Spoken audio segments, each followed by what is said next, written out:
with Michelle to talk about how she chose and the legal process. So obviously we've gone through so far how she chose us as the agents or how she chose an estate agent. We've talked about the valuation process. We've also then talked about how the process of getting her property on the market, how she found that, her experiences, right through to viewings and accepting the offer. So I think that then the next step really was, once the offers were, and Michelle had accepted offers, it was then the start of sorting out the legal processes. So again, you didn't really have anyone, did you, to use? So no, but I mean, most people don't, do they? Unless you kind of have a friend in the business or something, you're kind of guided by your agent for advice and support, you know. So the way we do it is the people we work with, so you're not forced. We never said to you, and I remember buying mine, and they went, "I'll only put the offer across if you use our legals." You've seen the when you talked about the photography before, about the extras, where they say, "We'll give it to you cheaper if you use our legals." Different tactics and things, but I strongly believe in using people who we've worked with, who I would use myself. So there's two people we generally work quite closely with. One I've used, and one Donna's used, and then we also use starting to use now more of an electronic system for people who like the regular updates and different things. So with Michelle, she chose one of our local kind of branches, so they're in Peterborough. So you went and you've even been, was it yesterday or today, to take some documents back? To take some documents. So you flew up there, took the documents. she knows what I'm chuckling about. Took the documents and then started that process. So for us, then it's about signing that, or having that solicitor you can approach. What we do then is, obviously, because we work over the evenings and weekends, depending upon when you sell your property, we can also get the memorandum of sales ready, right for them to open the doors, say Monday morning, and it's there, and then that starts the process. It is quite a strange process, isn't it? You don't buy and sell every day, so you don't understand the process as you go along. How have you found it so far? To be honest, the solicitor side of things is the most stressful side of things. You know, I wouldn't have said that a couple of years ago when I moved house. The most stressful thing prior to that was the agents not communicating with.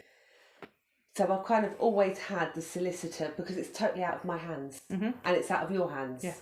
And that's what I find frustrating. You know, they, especially in these COVID times, you know, a lot of offices have shut their doors, the remote working. Thankfully, the ones that we're using are in office, you know, so at least they're actively working and so on. But of course, when they're kind of like doing searches, I mean, the searches came back really quickly, actually. I was quite surprised. But it's then all the inquiries after that. Yeah. That take a long time. So there's always this set process of the journey, and like Michelle says, there's bits where draft contracts are approved, and then searches are sent off, so for your purchase and different things. Searches generally take they change continually, so you could be watching this back 2-3 months and the times have changed, but they were 3 to 5 weeks because of COVID. That unfortunately you can't push through, but like you say, yours was quite quickly. For me, it's about always saying to people, right, this is what to expect next, this is what's going to happen on your journey. Obviously the searches is where we generally go a little bit quieter, because you get the environmental, you get the flooding, you get the local authority searches, and we can't put they can't be pushed. They come back when they come back. But it's about saying then, do you know what? You're not going to hear us back from us for a couple of weeks. This is the rough date we're expected to get them back.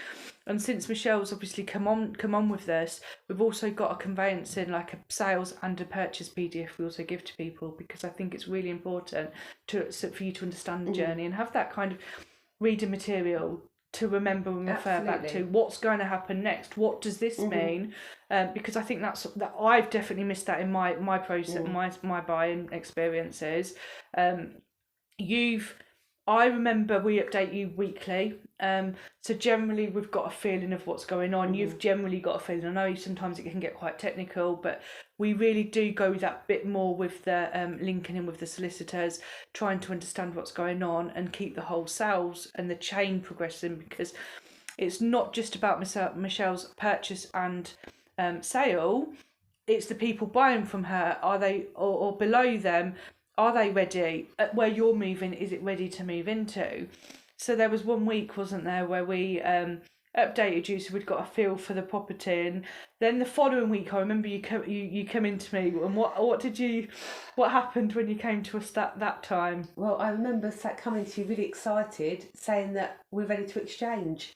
That Yeah. I'd had a notification. Well, you'd got that first notification, hadn't you, to say you're moving in 2 weeks. Yeah. That was the first one. That's right, yeah.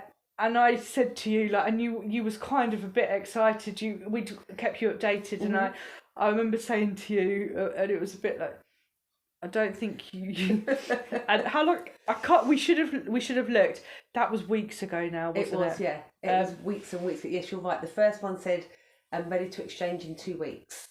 You'll be moving, won't it? Get the removal van books, like. Yeah. So I phoned you up, going, "Yay, I'm going to be moving," and you were like, "You know."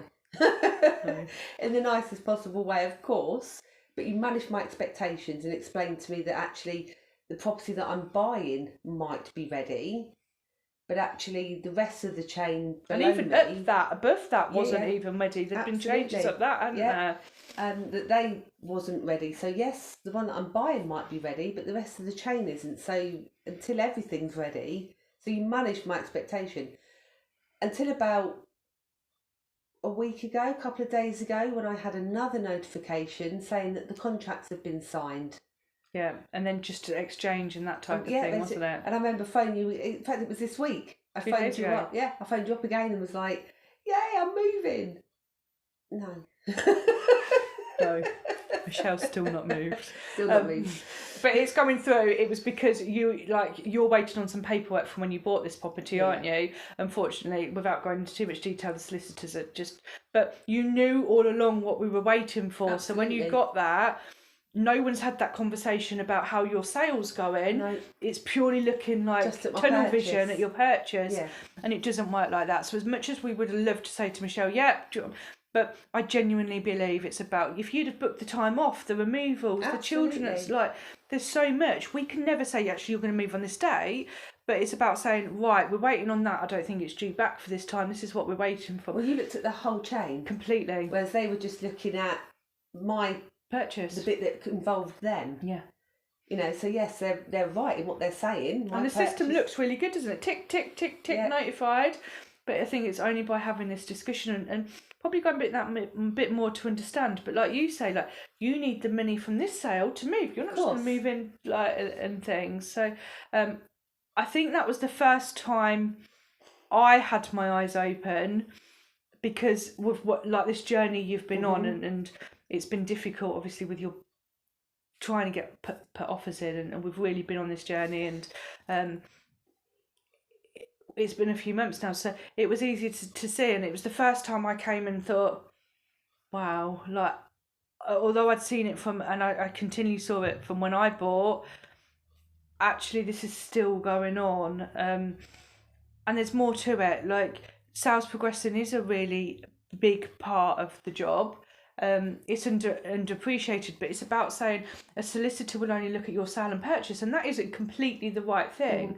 But actually, the estate agents, if they're doing things rightly, can communicate with all the estate agents down at the buyers, the sellers, and it's about explaining and knowing where everyone's up to. So then that I don't know now what is the right time to say about when the upward chain fell apart. That's a different story as well, isn't it? So because that happened in between. All of it. But having said that, yes. So the property I'm buying, they're moving into another one, aren't they? Another one. So it's the property who I'm buying from's moving into. That one fell through.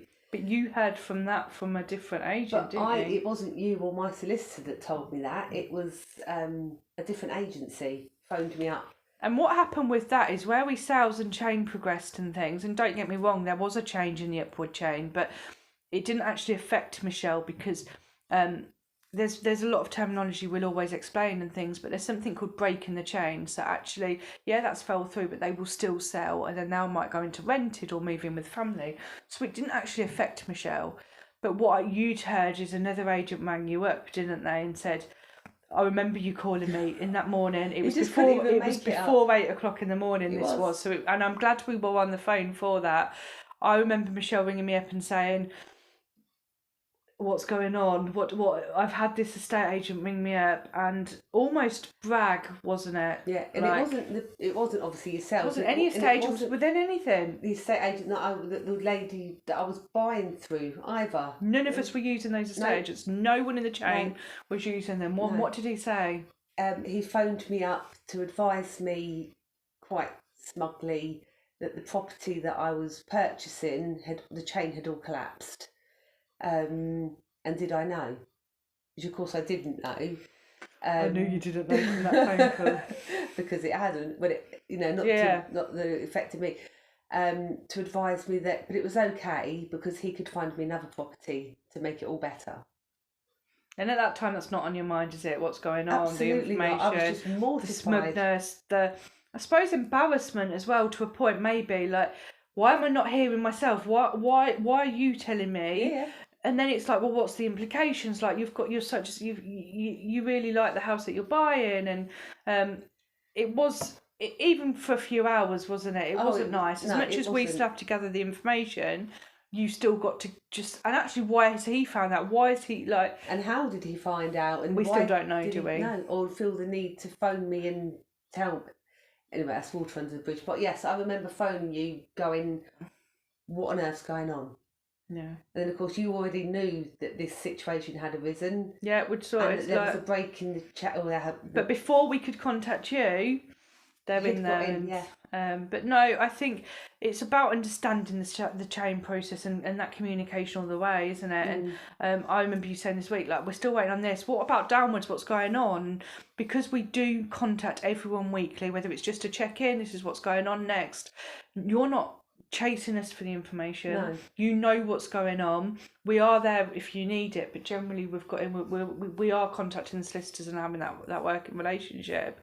And you're not worried then about the chains breaking. And actually, luckily, an interesting statistic this week is 1 in 3 properties falls through. I think I was a little bit horrified about how high that statistic is. Obviously, we're still early-ish stages, like the buying and selling, and coming into the industry, but we haven't had anything fall through. I've spoken too soon, so touch wood. Don't get me wrong, things change in the change, but because we find out early on, we know almost before, like the solicitors and different things, we can then step in and see the process through. So don't get me wrong, the chains might have changed within that who's buying selling, but nothing's fell through, and I think that's really key. It's important to have that communication. It's important you can approach. We all know solicitors are really stretched and they've got their timelines, but I think by educating and explaining the process and understanding what's next and the journey, personally I've missed that from buying, and I think you're finding it useful understanding. Oh, absolutely, yeah. I bought and sold quite a lot and obviously knew the process, but I think there was no other way of saying it, but I muddled through. You couldn't have said to me, what's next, what's going to happen next, and different, and we will continue with the legal journey and explain about when Michelle exchanges, how she completes move-in day and things, because there is still this journey with her, and hopefully we can follow her into her new home and she can feed back on anything we've found, because actually if Michelle's experiencing it, chances are you're going to have to experience it, and hopefully it allows you to ask the questions or start thinking. And I strongly feel we all need that help and advice. We don't, in anything we do, I mean, even in Michelle's job, there'll always be somebody that's given her information that asks for her. And I think for me, it's about acknowledging and giving that information and advice. So if you do get stuck, we are there to offer that. There is no such thing as a silly question. It just means we've not explained it good enough, in my opinion, or we've not thought about it. So we welcome these types of sessions, these questions, to probably avoid and help people on their journey. And I think you've found it useful, haven't you? Well, like I say, you couldn't even make up our the stories that I've got to tell from this, even just this moving house, with how I've come through in the processes. And if I can say it, you knock all the others out of the park. Oh, bless you. We do take Honestly, a different approach, don't we? Like but all round, there's not just one thing that you do better. You do everything better. Oh, bless you. Yeah, absolutely everything, and communication and relatability and everything. You've made it a lot less stressful, because believe me, I could have banged my head against many walls in this house many times. Yeah.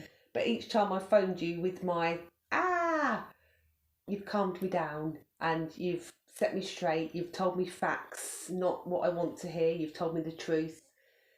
And let's see where the next part of the journey takes me. No, it'll be interesting. I think we all want to see Michelle in her next house and go through the journey. And obviously, there's so much more we could literally.